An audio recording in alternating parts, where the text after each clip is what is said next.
Hello, this is Bwana from Bwana.tv, and today I want to talk about the games of the year for 2013. I want to list my top 5 games for 2013. This is going to encompass all platforms, all genres, all everything, and the criteria is that these games must be released. That's right, we can't have any early access, we can't have any alphas, we can't have any betas. All these games are released, and I'm going to try to make it as quick as possible. I know these things can stretch way out, but we're going to try to do top five. I hope you all agree. If you don't, let me know in the comments. If you disagree, shut up. Here we go. Number 5. Number 5 is Final Fantasy XIV, A Realm Reborn. Now, this is probably easily, for me, the best MMO of 2013, and it made my top 5, and I'll tell you why. It's because the actual leveling experience and the gameplay of Final Fantasy XIV Realm Reborn was top notch. The user interface, the user experience, and all the aspects that make up a pleasant input, output, just everything surrounding the actual game content was tight and clean and crisp. Now, this game's coming off a really bumpy start of Final Fantasy XIV. We know it as 1.0, and it got some really bad reviews. I gave it a 6 out of 10 here on this channel, and that was really generous. But I saw the game had potential, and I'm glad Square Enix saw that it had potential as well, because they came back with a bang. This game was only $30 at launch, and I'm telling you, man, it is so much fun. If you're into MMORPGs and you haven't tried this yet, you probably should. Now, there's some open arguments about whether the end game is worth it or not, but you know, a month or two after release, it's really not a valid argument. More and more content is coming. Patch 2.1 is out as of now, which added more options, housing, PvP, and other things to the game. Lots of replayability, lots of options, very clean game. If you want an MMORPG, this is the one for you this year in 2013. Final Fantasy XIV, A Realm Reborn, comes in at number 5. Number 4. Number 4 is another title which had a really bumpy launch, and I didn't formally rate this title, but I definitely said it was worth waiting on. This is Marvel Heroes. Marvel Heroes? Bwana, where'd you come up with this? Yes, this is an action RPG. Just think Diablo, but with Marvel Heroes. Incredible Hulk, Cyclops, Spider-Man, Iron Man, Thor, the Avengers assemble. Essentially thrown into an action RPG realm where you can grind for loot. Well, that's what you do in action RPGs. You loot grind. You just grind, kill a billion monsters and try to find the best loot. And I love this genre so much. If you play Diablo, you definitely should look at Marvel Heroes. This is free to play, guys. Free to play. So the first thing you're going to ask is, why in the world would I want to play this? Is it pay to win? No, it's not pay to win. They revamped a lot of systems in the game that were kind of questionably overpowered in terms of the wallet. But now you're able to farm everything in the game except for stash tabs. And the gameplay is crisp and clean. Lots of options, a lot of new things coming out. Tons of new heroes announced for 2014. The game has a bright future, and I'm telling you, ever since I retried it last month, I've only been playing the game for about a month. I've sunk so many hours into it, it's ridiculous, and can't wait to keep playing it. Definitely on my list of games to play from 2013. Marvel Heroes, guys, action RPG with those Marvel guys. Check it out. It's on Steam, free to play. Number 3. Number 3 actually also comes in the action RPG genre, but it came out of left field. This is a game by Grinding Gear Games, an independent studio, called Path of Exile. Path of Exile. You've probably seen me talk about this on videos. I did some what I'm plans on it. I talked about how it was in beta and how I'd been following it. I was a gold founder, and I've actually thrown a lot of money at these guys. I've got signed apparel, I got signed t-shirts and signed posters and everything.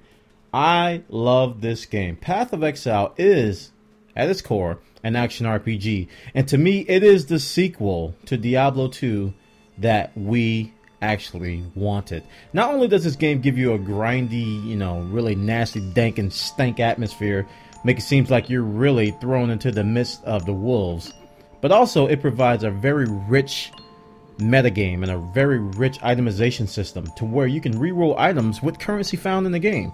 No other game I've seen has done that. Now, you probably say, well, Bwana, and X did it, I don't care, I haven't seen it. And, you know, there's no gold. All the currency that you find is able to reroll items. And this massive passive skill tree is probably what's made Path of Exile the most popular, is that, oh my goodness, look at all those skills. They're actually passives. And it allows you to customize your characters and builds all over the place to make things all uniqueified. They had builds of the weeks for many weeks. They're still doing them again. Constant races, constant refreshes of ladders. You know, it makes for a fresh experience for a genre that really can get stale, because you're going to be farming for loot. So to keep it fresh is one of the big things they have to do. And, you know, coupled with Marvel Heroes, this is my favorite ARPG of the year. Path of Exile comes in at number 3. Number 2. Number 2 is arguably the game of the year for a lot of outlets. It is a very brilliant game, very awesome, called Bioshock Infinite. The highly anticipated, no, I want to say sequel to Bioshock 2 and Bioshock 1. Now, there's a lot of arguments about which one's the best, but hands down, on its own, for 2013, this is a brilliant title. This is a really fun game. It has a lot to offer in terms of story, in terms of mechanics, and it gives you that crazy twist of an ending that Bioshock has been known for. I mean, you just like, what? You know, that's what you do when you play these Bioshock games, and it lived up to the title, guys. This is a very fun title. It's on sale all over the place, so if you haven't played it yet, you definitely should check out Bioshock Infinite.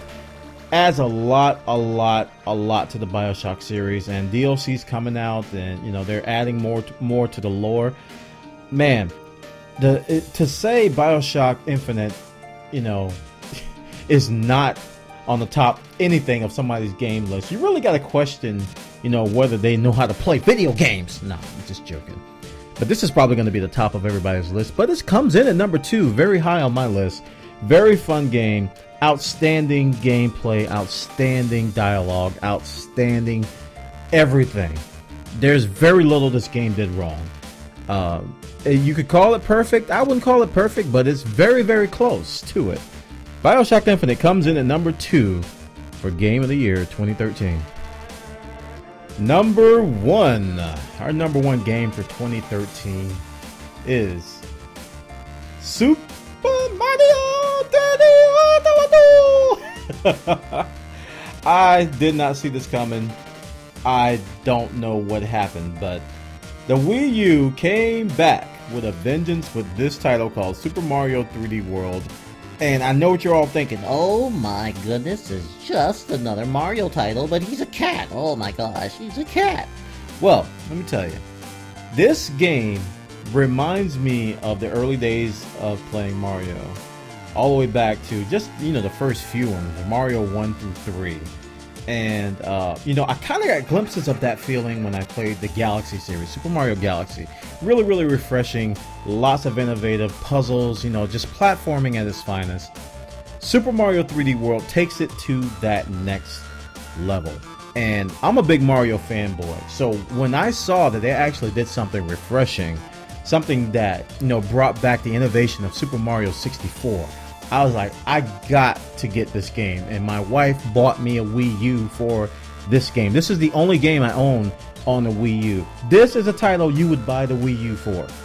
Hands down, this is a platform seller. Nintendo needed a platform seller for the Wii U.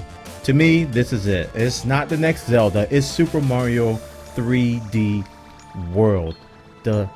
Just everything, the sounds, the music, the platforms, the gameplay, the powers, the variety of levels. It is Mario at its finest, and it takes it to that next gen level. It feels like a next gen title. If you go and look at these other game platforms like the PS4, like the Xbox One, you look at what they have to offer, and then you look at Mario 3D World and you go, okay, this actually looks and feels like a next gen title. Those other things, they look like demonstrations. They look like demos of the hardware, of what's to come. So we buy the new systems and we go, okay, let's wait. It's like the Wii U's of last year. you know, when the Wii U came out. That's where the PS4 and the Xbox One are today. Nintendo just made their mark with Super Mario 3D World. Excellent, excellent title. If you are any kind of interested in Mario and you haven't seen or tried this title, Super Mario 3D World is the one to buy for the Wii U. So check it out, guys. Super Mario 3D World, #1 on my list for Game of the Year 2013.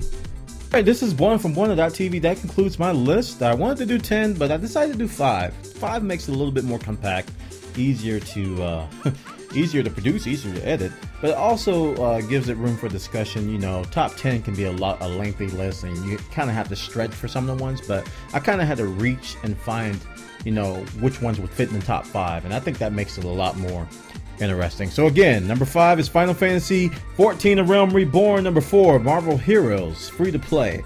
Number 3, Path of Exile, free to play. Bioshock Infinite comes in at number 2. And our #1 game of the year for 2013 is Super Mario 3D World for the Wii U. Alright guys, this is Bwana from Bwana.tv. I hope you all have a great holiday. Merry Christmas and Happy New Year. Take care guys. Bye-bye.